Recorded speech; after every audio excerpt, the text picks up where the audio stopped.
Good afternoon, good morning for our West Coast friends, good evening for those around the world. I'm Hadar Susskind, the president and CEO of New Jewish Narrative. I will be moderator for today's webinar. Thank you all so much for joining us. In just a moment, I will introduce all of my esteemed colleagues who will be our speakers today, and we'll dig in, but I'm going to participate in the time-honored Washington tradition of filibustering for a minute as we wait for the Zoom room to fill. So while we are doing that, again, I welcome you. I say hello. A little bit of housekeeping. I remind everyone this webinar will be recorded and shared out, so you'll be able to share it with friends, families, and colleagues who weren't able to be here today. We do want to hear from you and take questions from as many people as possible.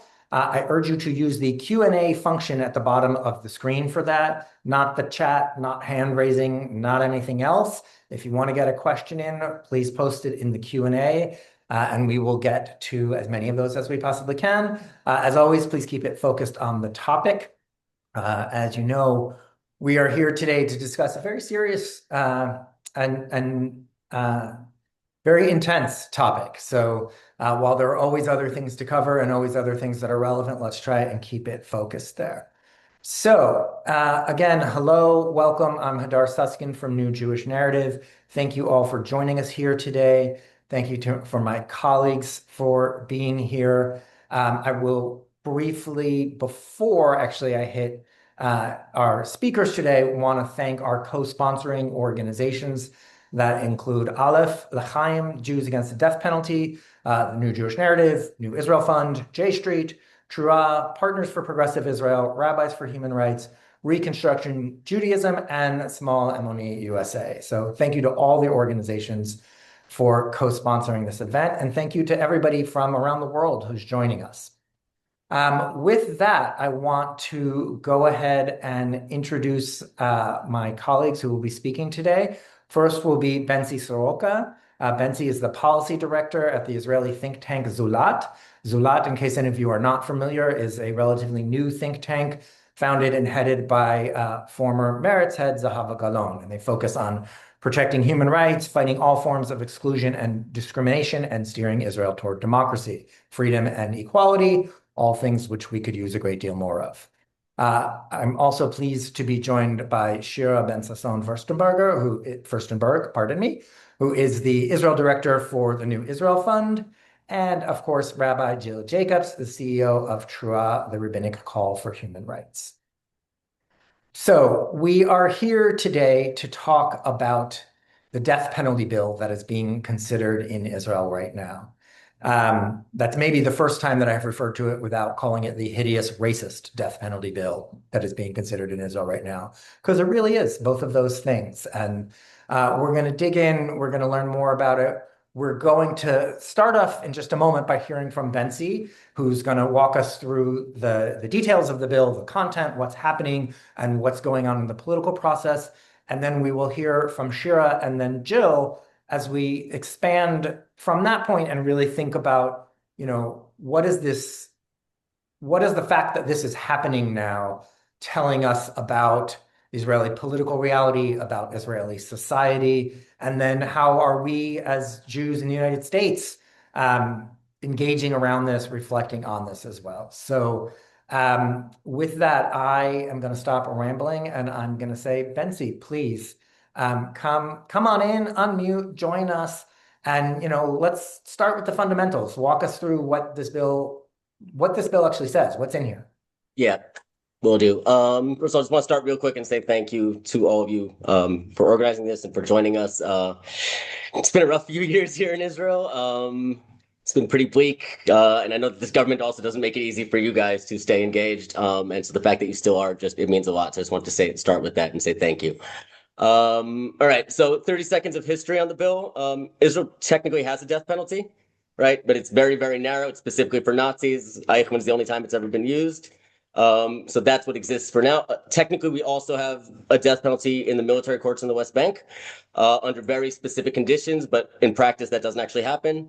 partly because of, the international repercussions of using it, which is something that, we used to care about, and partially because the security establishment historically has viewed it as counterproductive and maybe even dangerous. So that exists, but it's not used. With that said, the idea of expanding the death penalty to apply it to terrorists has been kicking around on, the populist far right for years, at least a decade. I think Lieberman was the first one who introduced legislation in 2015, if I'm not mistaken. And then Ben-Gvir, when he came into our lives, basically made it central to his entire political identity.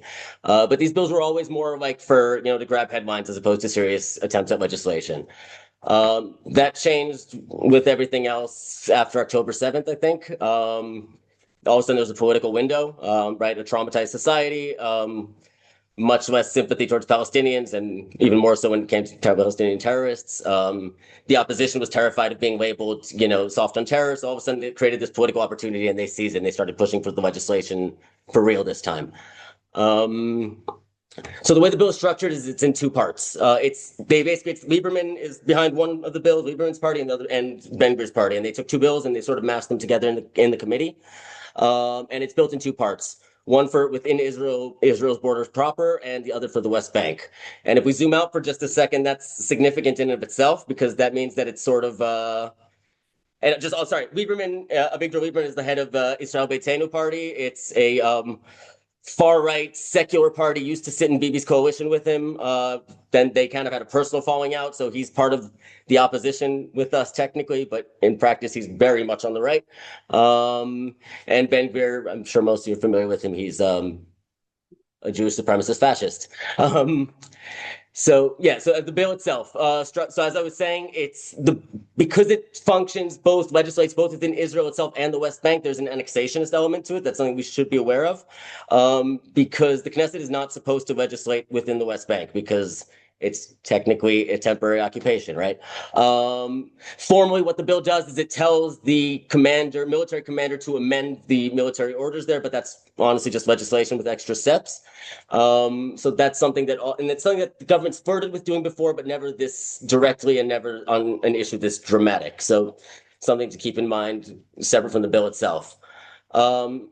The bill is structured in that, as I was saying, it separates into Israel and the West Bank. So in Israel, the way it works is that it adds an option for the death penalty. It adds it to the toolbox of a prosecutor when there's murder that's been committed by somebody who's been deemed a terrorist.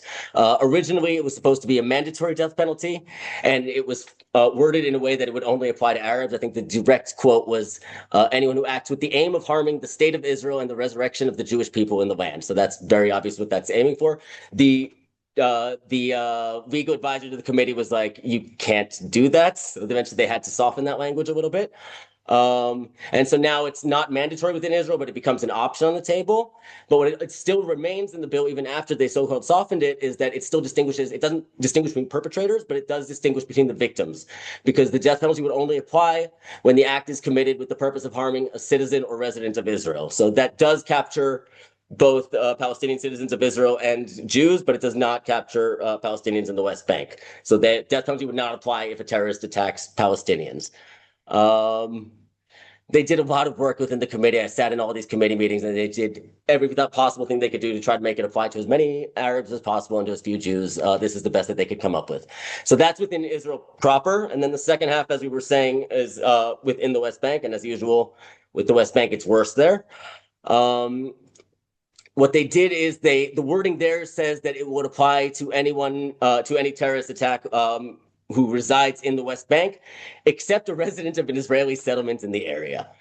So technically, I guess that's geographic, but it's really not subtle, right? It's differentiating Jews and Arabs within the West Bank very blatantly. Additionally, what it does in the West Bank is it will be a mandatory death penalty for anyone who's accused of murder via terror. Which, as far as I'm aware, does not exist in mandatory death penalty. I don't think exists in any other democracy in the world. It would no longer require a unanimous decision by the judges on the court, which also means theoretically you could have a judge saying that he's innocent, a minority opinion saying the person is innocent, and still get the death penalty, which is bonkers to me. It bars clemency and commutation. That takes that out of the equation, which I'm not a legal expert, but I think somebody could correct me, but I think that's in direct violation of the Fourth Geneva Convention. And it requires the sentence to be carried out within 90 days of the judgment, which, familiar with like Project Innocence and things like that, we know that a lot of the times people are cleared eventually when more details come to light, and so that wouldn't give time for that either. So just really, really, really not great. My position, Zulat's position, is that the death penalty is categorically wrong.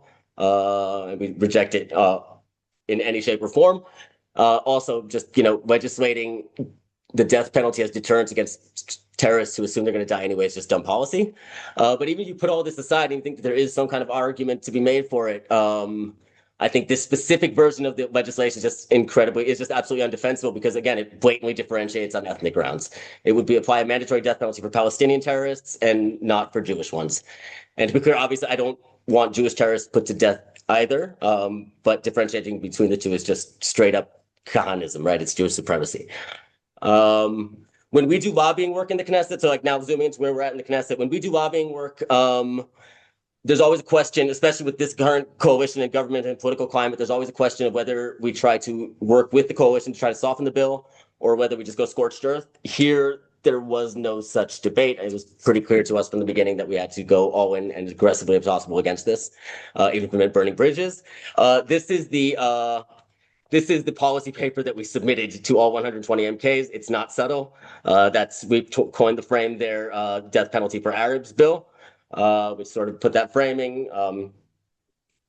So we also, and when we're in the committee, we're there all the time, and we, say pretty straightforward that, the only places we've seen this in history are very, very, very dark regimes.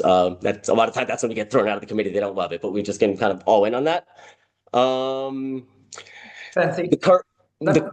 let me ask you just to touch two things quickly here. Yeah. One is, can you share with everybody sort of where this is in the legislative process? Yeah. And along with that process, I know, you emailed me and others just on Sunday saying actually that, the prime minister has requested the bill be amended. So what does that mean that he's decided to weigh in, and what might that mean for the, for what's going to happen with this going forward? Absolutely. So the current status of the bill is that they've been sprinting through it for weeks. Committee meetings almost every day. They're at the 5-yard line. They've finished all the wording of it. They're ready to vote on it. The opposition has submitted 1,200 or so amendments, and that's a pause. So they're voting through all of those amendments and striking them down now. That's a positive in itself because this was a bill that was very hard to get the opposition on board with a few notable exceptions, Gilad Kariv and Aida Tuma Suleiman. For those who are familiar, they've been there every day, but it's been very hard, especially the centrist parties, to get them on board on this bill. We work with them a lot of time on other things, and there's a lot of great cooperation, but here... Just to be clear, when you say it's hard to get them on board, you mean opposing the bill, just so everyone understands. Exactly. Or even they oppose the bill. We know they oppose the bill from the conversations that we have with them, but it's hard to get them to say it publicly and show up in the committee and fight for it because the politics are a little bit toxic right now, for them, to be fair. And so they're trying to maneuver there and not with the politics what they are, and trying not to get hit on it too hard. So the fact that they showed up and submitted amendments and showed up in the committee over the last few days and voiced their opposition is a significant positive step. And we're working very hard to make sure that they object on the final vote if and when it comes to that on the Knesset plenum as well. Maybe this is a good time to say that if anybody has any contacts or communication with those parties, especially the centrist parties, might not be the worst thing in the world to push them in that direction. Yeah, another silver lining I'll also just say is that there's been a lot of very, very good collaboration within civil society in Israel. So Zulat, New Israel Fund, we work very closely together. There's a whole bunch of other organizations. We've sort of filled that vacuum within the committee. So there's a lot of us there all the time. But yeah, the bill is right now, they're voting through all of these amendments. Timeline is probably within a week or so. They'll probably finish and they'll be ready to bring it to the floor. But like, as you mentioned, all of a sudden, the last few days out of the blue, there were reports coming out that Netanyahu talked to Ben Gvir and essentially demanded that they soften the bill. The quote that came out was that Israel can't have a more hardline capital punishment than what the U.S. has. And this came after a lot of international pressure from embassies and from organizations and from Jewish community, presumably as well. So there's something, again, that's also, I think, something that we can take heart in a little bit, is that, the pressure can work here. And it's already having an effect. What Netanyahu is demanding of Ben Gvir is to remove the mandatory penalty aspect of it and to allow clemency and to eliminate the requirement that the victims be Israeli citizens or residents. which theoretically could also open it up to being applicable to Jewish terrorists as well. We know from what Ben-Gvir has said in the past that he has no interest in softening the bill at all. He said that he won't. So we're in this sort of a game of chicken, and we're waiting to see who blinks first. And that's going to affect also if and when the bill comes to a vote as well. So we're at the 5-yard line. It's close, but there's still hope, I think, and there's still some things we can do to slow it down and maybe even stop it. And I think I'll wrap up there. Great. Thank you very much, Bentzi. That's actually, that's a great segue for us to go to Shira, who again is the Israel director for New Israel Fund. Shira, obviously NIF and so many of your grantees and partners have been involved in this fight and so many others around it. So let's step back a bit and say, Bentzi said we might see this bill brought to the floor and perhaps pass in a week or two. But even if it does pass the Knesset, right, we know this fight isn't over. So talk to us a little bit, help us understand how civil society organizations, are fighting this and take this specific narrow fight also to the bigger, to the bigger picture around issues of equality and justice in Israel. Thank you, Hadar. Thank you, everyone. It's a heavy conversation to have, but it's good to have this conversation with people, with like-minded people and people who are aware of the meaning of these steps and the meaning of the language in this legislation and the language in the conversations. Just merely hearing them as an option is devastating. And I think what gives me strength is seeing people like Bentzi. We're on as Israelis, we're on the same WhatsApp groups where everything gets done, and everything gets done. And Bentzi and other friends from leading human rights organizations are on the ground, and in this case, on the ground means in the Knesset, day in, day out, sharing data, making sure that there's someone in the room at all times. And this is really what I wanted to open with and say,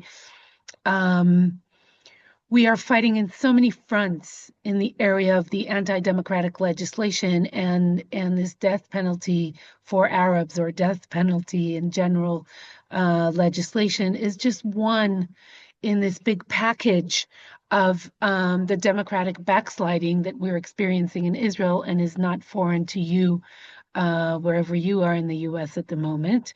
I think the differences may have to do with how our legislative systems work and different contexts and different scale, but similarities are just in our face every day. So this is not a theoretical conversation for any of us. But really, I take much strength in seeing the way civil society organizes and has been organizing for actually 3 years nonstop to respond to this judicial coup that doesn't happen, one day with one action that is comprehensive and changes our life in an instant, but it's the frog that's gradually in the heating water and gradually boiling. And every time there's a new piece of legislation and new guidelines and a new idea and something that the government is doing that accumulates into this situation and reality of democratic backsliding. And as always, as we know, familiar to us in these past decades, it starts with Palestinians in the West Bank. It moves to Palestinians within the Israeli borders, and it will touch on the Jews at the end. So if not for moral reasons of why to stand against to stand against all of these pieces of horrific legislation, Jews in Israel should just be concerned that if they tolerate this, then they're next. Of course, not the way I think about it, but if it's helpful for someone or it could influence someone, that's something to consider. I think what we really want you to know, people who took the time to join this call, I assume, are concerned about this. And I think what you should know is that we are organized, we are strategizing, we're being very, very smart and utilizing everything in our power, and we're doing it together. Bentzi referred to it, and it is just the truth. We decide together what to do on our own.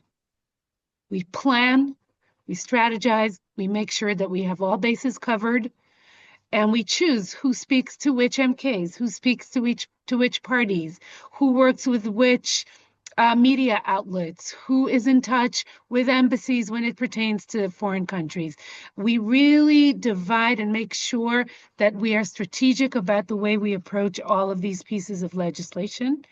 We do strategies together on how to make sure that there is public awareness and who does the campaigns on which of the social networks and the traditional media.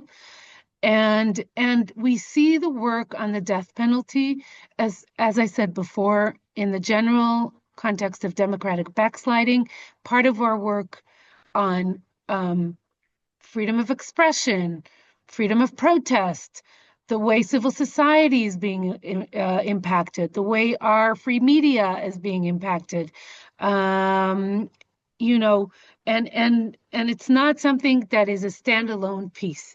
Now, I want to say that in this specific legislation, we see democratic backsliding coming to play, not just in the core of the meaning of this legislation, but also in the way that our security entities in Israel have been referring to this legislation, because for a long time, the ones who were really against the law was the Shin Bet, was our general, what do you call the Shin Bet in English? Oh, the security services. Yeah, the Israeli Security Service, the famous Israeli Security Service. And they were against this law because they understand that the meaning of a death penalty is far beyond the piece of paper that it's written on and what it could do in the conflict, in a context of a conflict, a bloody conflict. And now with the new leadership of our Shin Bet in Israel, this is where the democratic backsliding comes to play. This is where they're off guard, or their new guard, or whatever, the English language would say about this, is determining a new set of opinions and a new set of recommendations. And I still take pride in the fact that the Medical Association, the Israeli Medical Association, came out with a clear outline response and said, no doctors. And I don't want to get into the details of how the death penalty is carried, but we can all understand and have been around. No doctors will aid in any way, direct or indirect, to make this a reality. And when our security services are changing their position, our doctors are still in the right moral place. I think that has a lot to do with the way civil society is amplifying the meaning of everything that's happening in the Knesset, and making sure that all Israelis notice what is happening. I know you're working like crazy, Bentzi. I got a question for you. Coming from what you were just saying about how civil society is amplifying this. First of all, actually, before the question, I just want to say thank you, actually, to you and NIF and Bentzi and Zulat and all of the partners who are working on this, and who, particularly because it is such a difficult issue politically there. So I guess the question is, certainly my hope is this bill doesn't see the light of day. It gets squashed in internal disagreements. I would be thrilled if it got voted down, but I think there's a reasonably fair chance it's going to pass.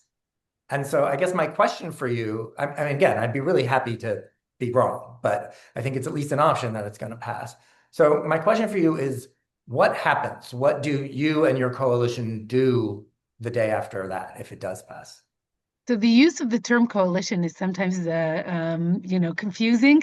When you say coalition, Hadar, I assume you mean the coalition of the civil society, human rights organizations who have their finger in the dam, and not the coalition who is rah-rah and interested in, everything that's in this bill. But I'm just clarifying. The good guys. Yeah, the good coalition. So listen, the good coalition is there to make sure that this bill doesn't pass. and really working very strategically and diligently. But if it does pass, you will not be surprised to learn that the petitions have been written already. That I have checked with Noah Satat, the director of ACRI, the Association for Civil Rights in Israel, before our call to make sure that really the petitions are almost fully written and are in place and are prepared for different scenarios of different language of the legislation, even if it's softened and not that we support any kind of softened version. They are prepared with other legal organizations to take this to the Supreme Court. But let us notice something. Going to the Supreme Court is another step in jeopardizing our fragile democracy. And why is that? Because the Supreme Court of Israel, the High Court of Justice, is constantly asked to rule on the hottest burning potatoes in Israeli society.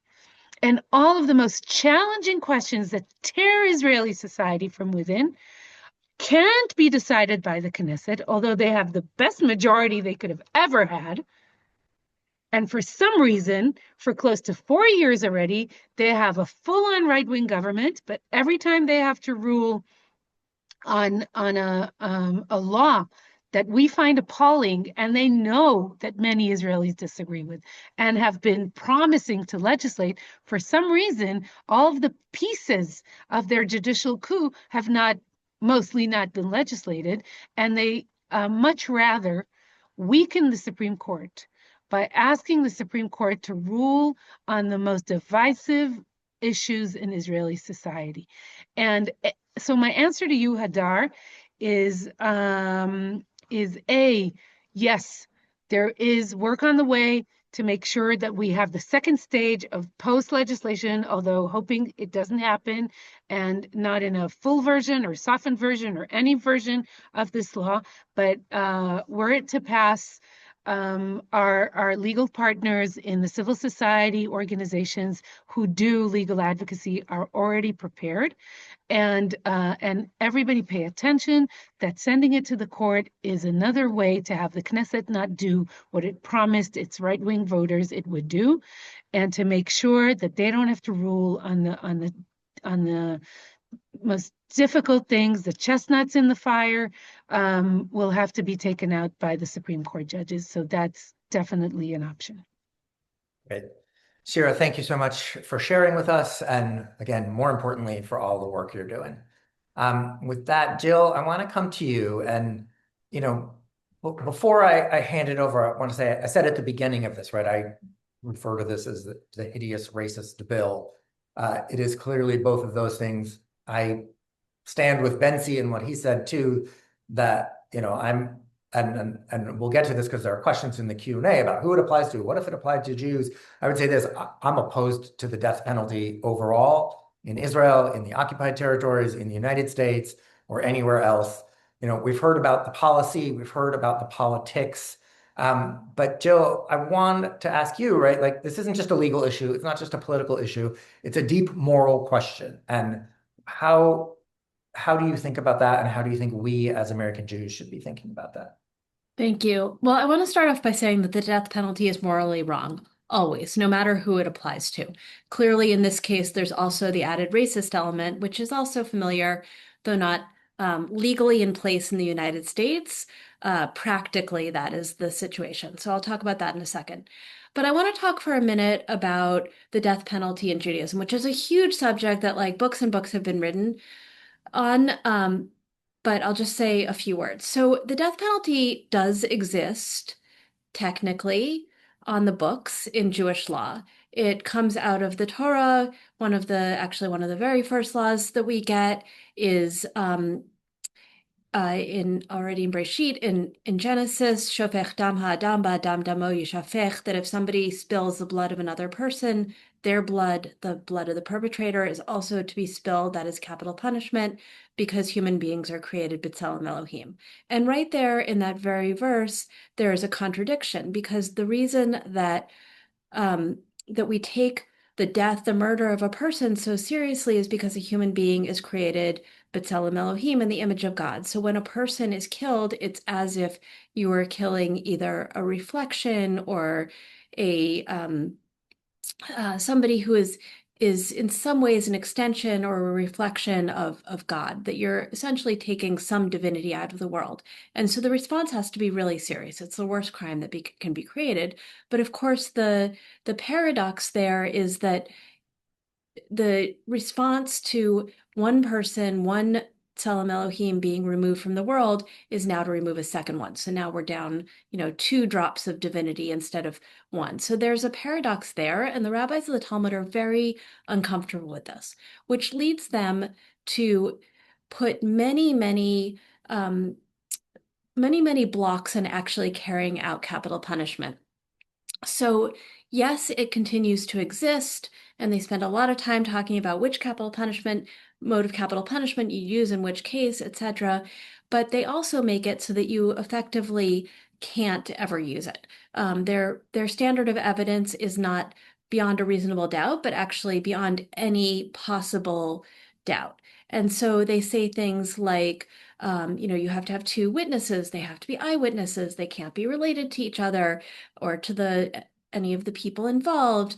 They get quizzed separately about all kinds of things. One rabbi famously likes to ask about the figs on the trees, which you might not be paying attention to if you were watching the murder happen.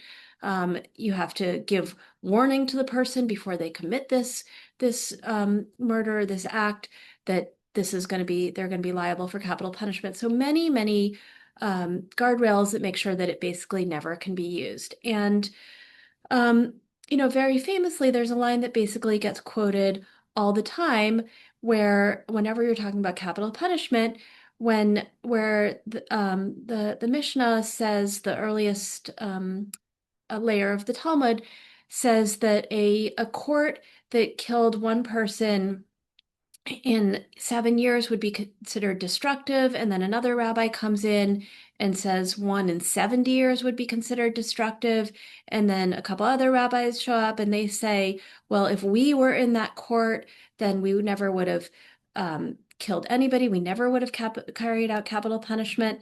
And I do want to add that the very last line of that conversation, which pretty much never gets quoted in this, is that another rabbi comes along and he says, well, okay, but then you would be increasing the number of murders, right? Like if you never carry out capital punishment, which is our response to murder, then you're just, you've lost any sense of deterrence, and now people are just going to go out and murder. But I do want to say about that, first of all, that last statement doesn't really have an impact on the discussion, but also there's not, in classic Jewish law, there's not prison. There's not other forms of punishment. And so they're dealing in a situation where they feel kind of stuck. They feel like there is capital punishment. They don't want to use it because there's a possibility for misuse. And but there's not another form of punishment. So they end up saying things like, God will work it out. It'll happen. God will carry out the punishment, but we're not going to. But in our situation, we do have other forms of punishment. We have prison. We have other modes of being able to protect society from people who potentially would carry out horrible acts, including murder or terrorism, etc. And the last thing that I want to say, just as one more final piece of Torah, the line that probably, one of the most well-known lines of Mishnah is, anybody who saves one life, it's like they saved a whole world. Anybody who destroys one life, it's like they destroyed a world. It's kind of like a good greeting card kind of thing. You see it up on plaques. But the context of that line is a conversation about how to intimidate witnesses in capital cases. And that's the language that they're using. They want to intimidate the witnesses because they want to make sure that these witnesses are not coming in and just lying. And so they go on to talk about all of the questions that they would ask them. They would say, maybe you heard it from somebody else, maybe, you didn't really see it. And then one of the things they say to them is, you have to know that you're going to be held responsible, not only if this person is actually killed, you're going to be held responsible not only for their death, but also for the deaths of every possible generation that might come from them. And they do a little play on words with the death when Cain kills Abel, that it says that the bloods of your brother, which seems to imply generations of your brother's potential descendants, are now blamed on you. And this is significant because it's significant that one of the most quoted lines that doesn't specifically talk about human beings created in the image of God, but is really clearly implicit there, comes not in a context of talking about your friends or your family or people who it's nice to like, but actually in the situation where somebody has carried out a heinous crime. And that is actually true in many other cases where the rabbis of the Talmud are talking about issues of how to treat somebody in the image of God, how to treat somebody in a way that is respectful, that they tend to do it in cases where it's not a person who you necessarily want to go hang out with on a Saturday night. It might be a person that you're scared of, but those are precisely the situations in which the question of whether we have a society that treats every single person as a creation in the image of God, that's kind of where the rubber hits the road, right? Like we're not judged on if we're nice to our friends and our family, we're judged on whether we treat with dignity every single person, even the people who maybe should be in prison and kept away from others in society and punished for their crimes, but do we treat them as a creation in the image of God, which includes not killing them? And then the last thing that I do want to say, well, I'll say maybe two more quick things. One is that it's not just me saying this. Every major American denomination, Reform, Conservative, Orthodox, Reconstructionist, the major denominational organizations have positions on the books opposing the death penalty in the United States, including for some of the reasons that I just said, and also including, because this is the last thing that I want to say, that we've learned a lot about the death penalty in the United States over the last many, many years, including there's a lot of research that shows that it does not work as a mode of deterrence. There's also a lot of research that shows that it is disproportionately used against Black people in particular, people of color in general. And we also know that it is, unfortunately, there are many people who have been executed or on death row who, it turns out, have been innocent of their crimes. About 200 people have been exonerated, I think, since the 70s, since 1973. Who were on death row and who were later found out to be innocent. So it is something that's very, very dangerous. And certainly the rabbis of the Talmud were right to be very, very cautious to the point of making sure that even if it remained on the books, that it couldn't actually be used. Thank you, Jill. I must say, the quote you were talking about is one I'm familiar with. I think most people are familiar with, and I've never thought about it from the perspective of intimidating witnesses before. Even in a good way. Yeah, I mean, there's a lot out of that.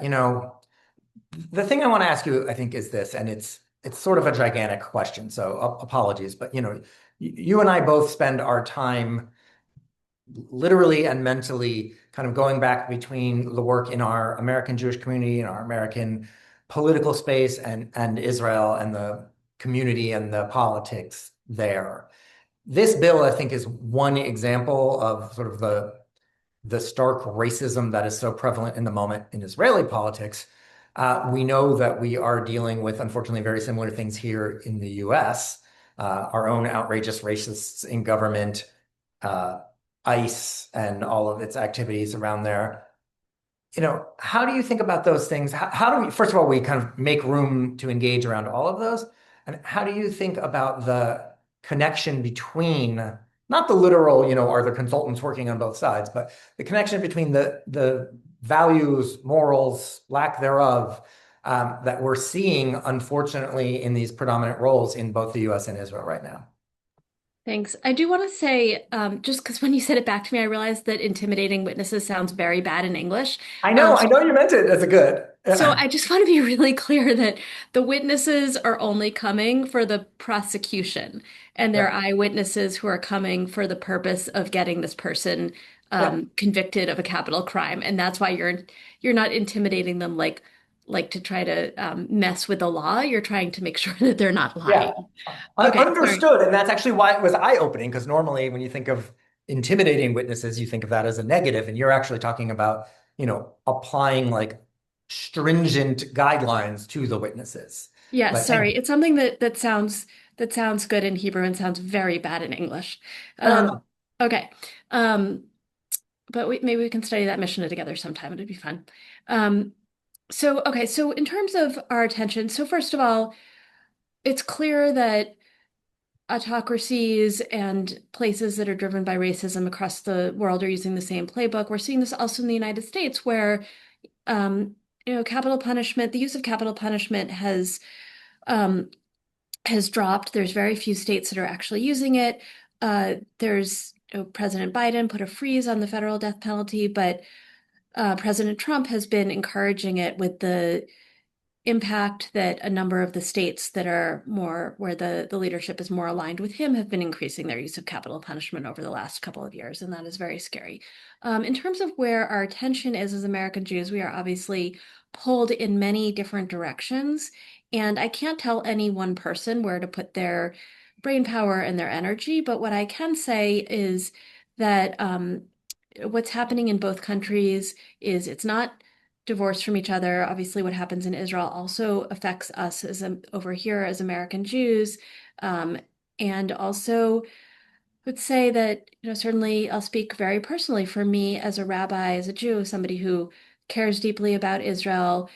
The decisions that Israel makes, also have moral implications. And I want Israel to reflect the best of what we've learned from our Jewish traditions and Jewish morality. And again, I can't tell anybody whether to go to an ICE protest or write a letter about the death penalty for terrorist bill or give money to an organization in the US or in Israel. I think all of us are dealing with divided attention spans, but I would hope that the fact that our attention is being pulled one way doesn't mean that we think that what's happening in the other place is less important. Great. Thank you, Jill. And I second that, and I will tell everybody you should do all of those things. So thanks, Jill. I want to bring Bentzi and Shira back on screen with us also. We've got questions. I want to remind everybody also, again, if you have questions you want to put into the Q&A, please do so. Now is the moment.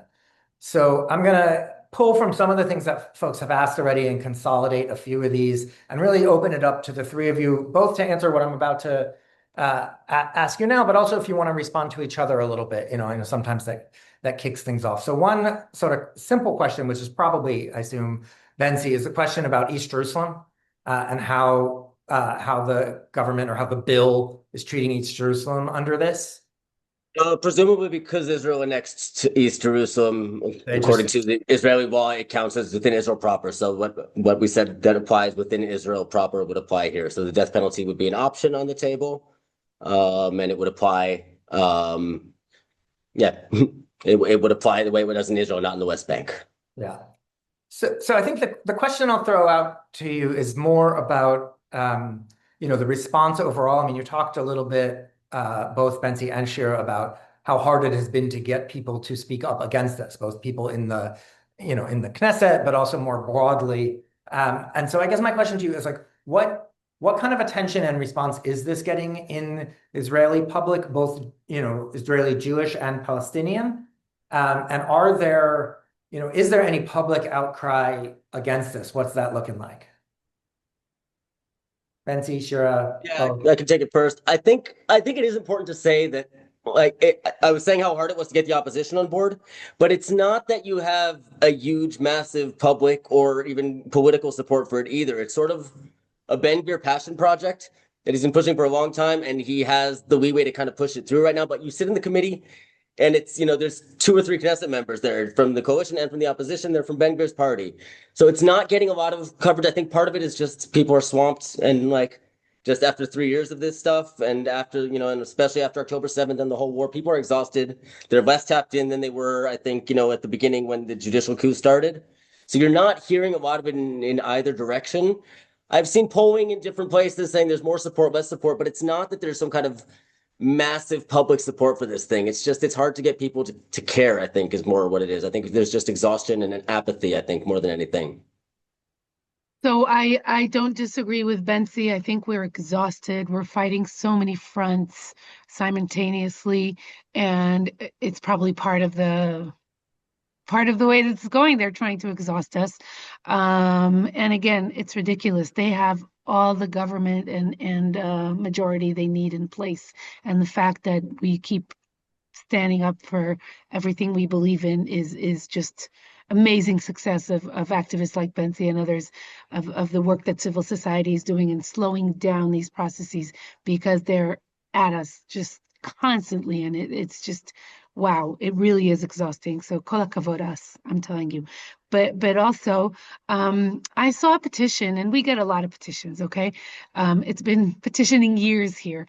But I saw a petition with thousands of people, including 5 Nobel Prize winners and a number of former Supreme Court judges and former ministers and chief of staff, IDF, and people from the Mossad and people who were chief of police and academics, heads of universities, like the leading figures in Israeli society have signed it and taken an ad, paid for and taken an ad in Haaretz, of course, to say that they stand against this law.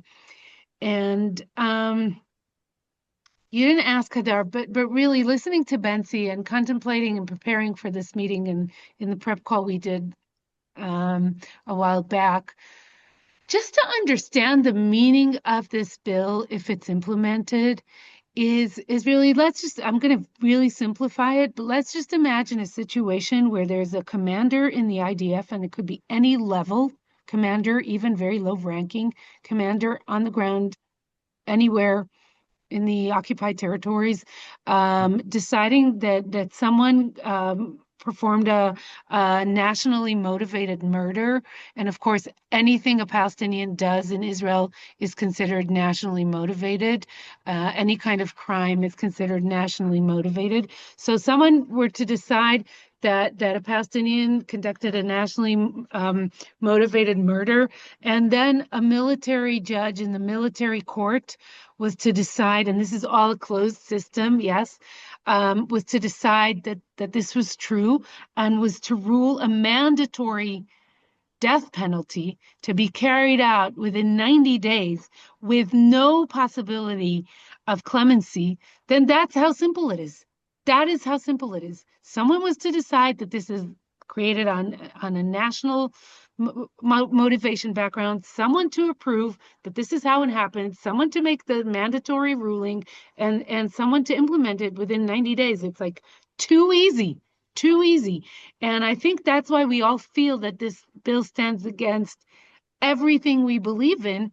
And to connect to something, last point, to connect to something that Rabbi Jill said, is that I went back and read the Knesset discussions in the first 2 decades of Israel. In the first few years where the death penalty was still in conversation. And I mean, gratefully, all of the years since I am born, it's been dormant. It's not been implemented, it's not being used. We haven't been talking about it, we haven't been needing it, and we haven't been coming back to it. But when it was in heightened conversation during the first 2 decades of the state of Israel, the people who most opposed this bill in the Knesset, including during the sentencing of Adolf Eichmann, were the religious members of Knesset, including my late grandfather, Dr. Joseph Berg, who was head of the National Religious Party, and who said, us Jews do not sentence a death penalty even on the Nazis. A man who was born in Dresden. Wow. And came to Israel and survived the Holocaust and was saved.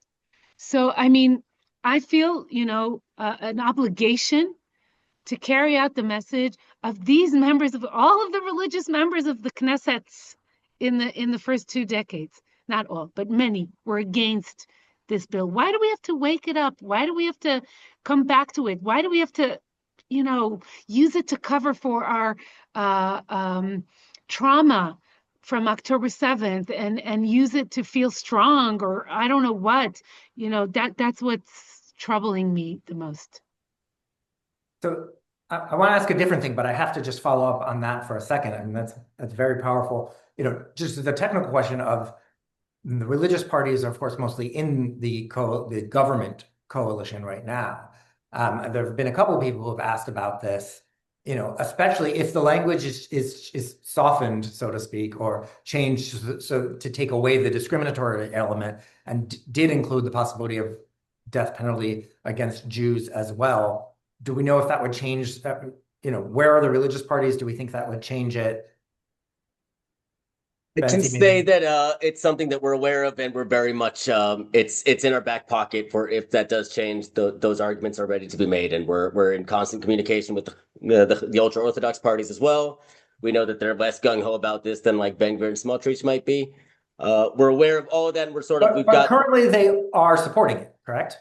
Currently, that's what they're saying. Yeah. They're not against it. We're doing what we can. We're working on it. Yeah. Different versions of the law, but I know that our organizations on the ground and the partners are strategizing differently with different messaging and different conversations with the different political parties to speak to different messaging, different motivations. Good. I will say, I'll add, just historically, or not that far along historically, but Ovadia Yosef, the longtime spiritual leader of Shas, and his son both opposed previous proposals, but they were mostly worried about it being used against Jews, unfortunately. Yeah. Thanks, Jill. One of the questions that came up, and I want to tweak it a little bit, is, we talked about, Bentzi, I think you mentioned that Prime Minister Netanyahu said they can't have a stronger death penalty than the United States. We and Shira and many of our other colleagues signed on to a letter a few weeks ago that we circulated opposing this bill. Certainly, there have been some American Jewish voices speaking up. Has the U.S. ambassador weighed in on this at all? Do you know, or has there been any comment from the U.S. government vis-a-vis this? I'm not super involved in the diplomatic front. That's a different front. Maybe Shira knows better. I do know that we haven't engaged with the U.S. Embassy as much as we do with other, like we had the Germans come into the committee and voice their objections in person, the German ambassador. The U.S. is not quite as big a player in this, both because of the fact that, again, you guys also have the death penalty, and given the current administration. And just to be clear, I assume that Ambassador Huckabee would probably support this. Exactly. So, we're not expecting much from the current administration on that front. So we're focusing, from what I know at least, we're focusing most of our efforts elsewhere with other embassies. Yeah, same goes for other pieces of legislation. Sorry, same goes for other pieces of legislation in the anti-democratic backsliding process. U.S. currently is not our first go-to. Yeah.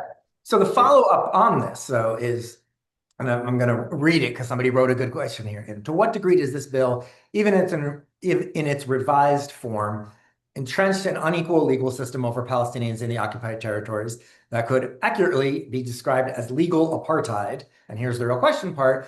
Do you think this will shape perceptions of Israel on the world stage? And my addition to that is, does anyone in the government coalition care? Anybody? Yes. I can tell you that it's I know. Yes, maybe no. Yeah, all right. Something like that. Yeah. I know that the Ministry of Justice, when we were sitting in the committee, brought this up specifically, that like this would be crossing all kinds of international agreements and things that we are signed off on, and it would be putting us at odds with that. And again, the Knesset members from the head of the committee is also from Ben-Gvir's party, so they just kind of don't really. They've ignored a lot of what the professional, whether it's the Ministry of Justice or whether it's the legal advisor in the committee or foreign affairs as well. There have been a lot of objections, including the Shin Bet also. The Shin Bet sort of changed their position, but they've still said that they're against a mandatory penalty, and right now they're pushing through. So they don't care. Whether or not, Netanyahu cares, clearly we're seeing that he's calling to soften it because he does care.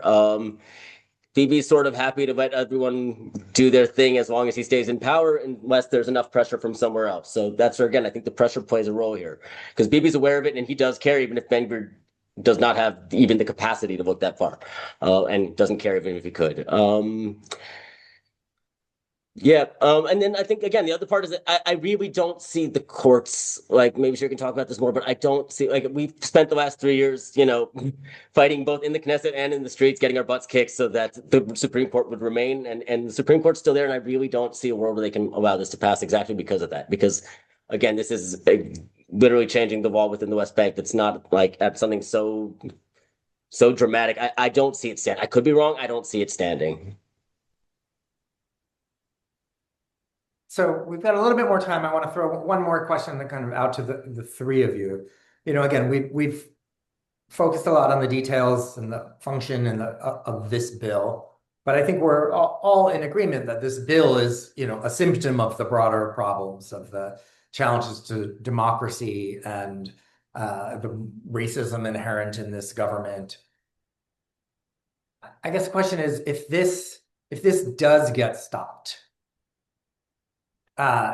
do you think that Ben-Gvir, as the primary leader of this, is he likely to keep going forward on this effort, or is it really just one more tool in, his overall political bag, and he'll switch to some different bill, some other way to try to entrench, apartheid and discrimination?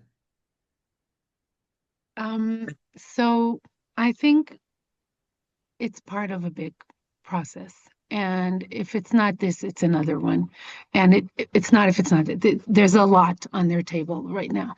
And I don't think Bibi is interested in this legislation. And also, I'm questioning whether or not he wants to give Ben-Gvir this win before the national elections. Because that's like wonderful tailwinds for Ben-Gvir and his own base. So like all of you said, what's going to determine things more than the international perspective or the moral perspective or the Torah perspective is whether or not it could help or harm Netanyahu's campaign. So that's one thing to keep in mind. And because we're nearing the end, I want to, Hadar, you didn't ask, but I'm going to answer. Sometimes it feels like what we're doing overall, Israelis who believe in peace and who believe in equality, is like being the David to the Goliath of the occupation and of the democratic backsliding, and it's exhausting, like we said, and we're concerned about so many things right now, the situation in Iran and Ramadan. We're in the second day of the Ramadan, and how Ramadan is going to play out on the ground here in Israel. It's very tense.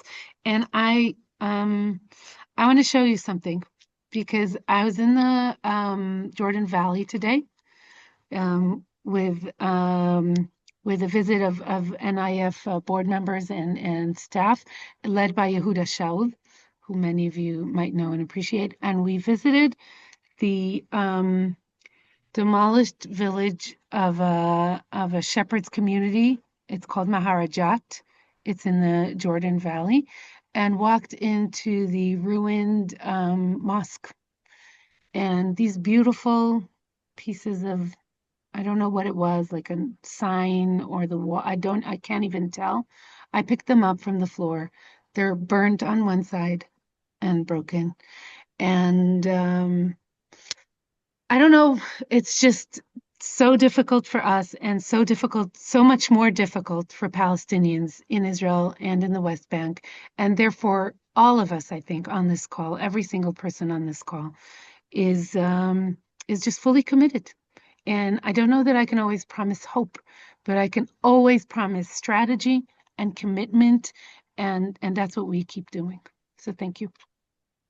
Thank you, Shira. And Bentzi and Jill. Yeah, Bentzi, you wanted to ask I can maybe just circle back a little bit to what Shira was saying at the beginning. I think it's important to also separate Ben-Gvir from Netanyahu. I think I agree completely with Shira. Bibi doesn't care about this bill. He needs to just keep his coalition partners, like Ben-Gvir and Smotrich, particularly like the little kids that you have to keep occupied and let them play with their toys.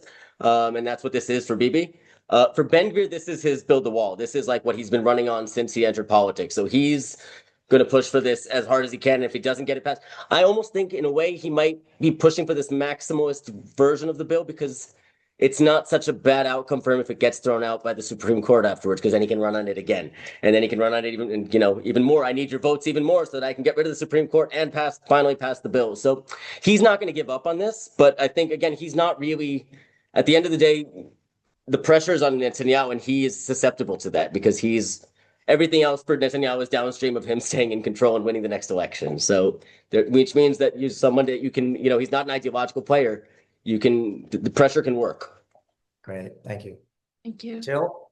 I just really want to thank everybody for being on. I know this is not the easiest topic, and for those of us sitting in the US or other countries besides Israel, it might not be top of mind, but it's so important that we're here, that we're saying that we're not going to allow Ben-Gvir and the other Kahanas to pass this bill that is just so morally wrong on so many levels. And so that's really important. And I just want to really thank Shira and Bentzi and the other Israelis who are there. I am not physically present in the Knesset every day. I'm following the ins and outs of the hearings via WhatsApp that we're all on, and just have so much gratitude for this partnership, and just hope that you all know that there's those of us sitting across the ocean, who are really supporting you and want to make sure that Israel doesn't pass this bill. So thank you. Absolutely. You guys, it means a lot. And, we looked at this in different levels today. So first of all, I just want to add to all three of you and to everyone who joined, my thanks for being with us today, for being in this conversation. And again, most importantly, for being in this work together and being in this community together. This bill is hideous. It is racist. It is terrifying. It's important for us to learn about this and do what we can to fight this. More importantly, because this is only a reflection, is to continue our work and our efforts and our energy together in the fight for democracy, for equality, for freedom. All of us who care about those things, care about them here in the United States and in Israel. We know this is not a sprint. It is a marathon. We've all been in it for different periods of time, and there are those who were in it long before us, and I'm sure there were those who will be in it after us. But I am just personally grateful to be in it with all of you, both our speakers today and everyone on the call. So thank you again. I wish you all farewell. We have recorded this and we'll share it with everyone. So long.